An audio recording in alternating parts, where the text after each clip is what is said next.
Ada ni cika tambah kalau lebih meh. Tak bosan ni cip tu dah. Lepas gila pasal lendang. Tiap malam tiap pagi baca lebih meh. Ada. Lebih meh. Ini satu yang lain ni. Hari lah hujan. Tak boleh kan dia makan peduli. Cik. Lihat sekali ya. Hari hujan loh. Cik disuruh ada ya.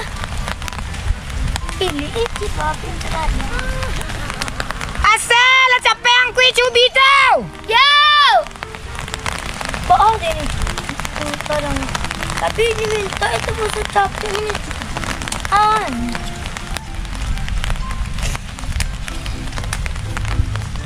Sana.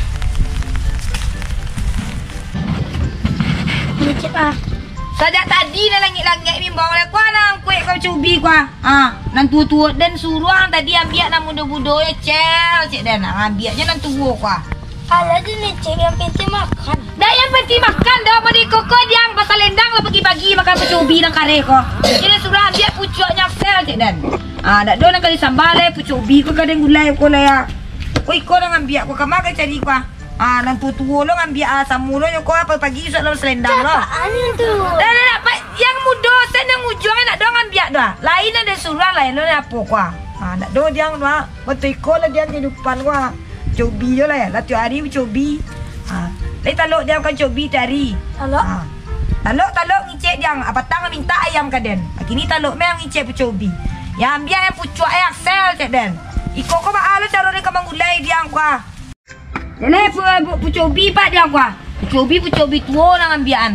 Tapi tak pagi dah pasal lendang lah dia leh. Tak bosan nak cakap pucobi me ayam gaya sekali. Ba anak kebosan dia pucobi dah. Nak makanan Korea kan? Makanan Korea tak Korea. Separik dah kini lah wujud dia makan makanan Korea kecil. Tapi pitin ni banyak. Tak ada pitin banyak dah. Mama pitin dia kuah. Menteri ko pendengaran Kini ko lah tak makan dia pucobi, saya cubi, apa cubi, kena cubi dia.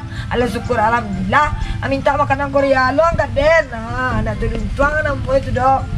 Cik jang leh. Bang cik nak kebosan cubi dia. Nak kena apa? Lado nasi, lado pucobi. Allah alhamdulillah. Allah bersyukur juga dia leh cik jang leh. Ayam meh ni cik. Dah do piti dia pembeli ayam do cik den. Tapi si Mira lah tu jadi banyak hutang leh. Minta inya. Tak muat ada pajak tu. Turinya ke rumah. Tak muat dia turut dah. Rekod dia sarang dia ke rumah si Mira tu. Adi laporannya lah dia ke polisi kau kecilnya dia membuat onar lo di rumahnya jalannya lah butang kadang dia. Nang cik yo kau pucobi dah pucuk ayam biak cik dan. Wang biaknya nang tutunya habis pagi tangguang lah dia kuah. Basal lendang jam bisa keluar di kalam kakui tu. Jangan tunggu kau rasa mulu yo kam biak. Campur piti dia lah bang ni cik. Kama? Di bang. Di bang mah. Ayang indah lah kerja di bang dok kapal lobang ayang ini kau bisa makan hari jangan kat hari leh tu angok bisa makan ayam ni cik jang leh. Dor cik bah tahan dia punya mera jadi ke situ Kakek ke terompau tu beli ada suruang tadi. Cari pucobi cik dan. Orang cari je daun ubi nan tua tu dah pasal lendang yang bisa. Kamu dia tapek tu di parak situ minta Mira bala tu tak dia tu gara-gara sila aku dia aku. Tadi dia tidak makan ayam macam